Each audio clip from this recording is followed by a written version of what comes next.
Babatiin ko lang po ng advance happy birthday yung aking isa sa mga ninang.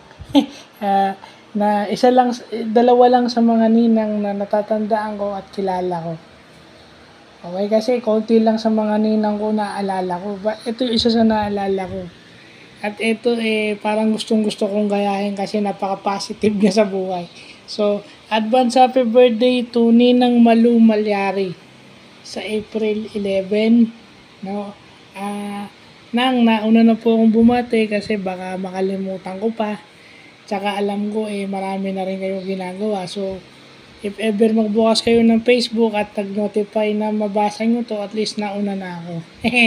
Hindi po ako humihingi ng ng aguinaldo, naalala ko lang po kayo. Kasi baka makalimutan ko mabuti na yung maalala.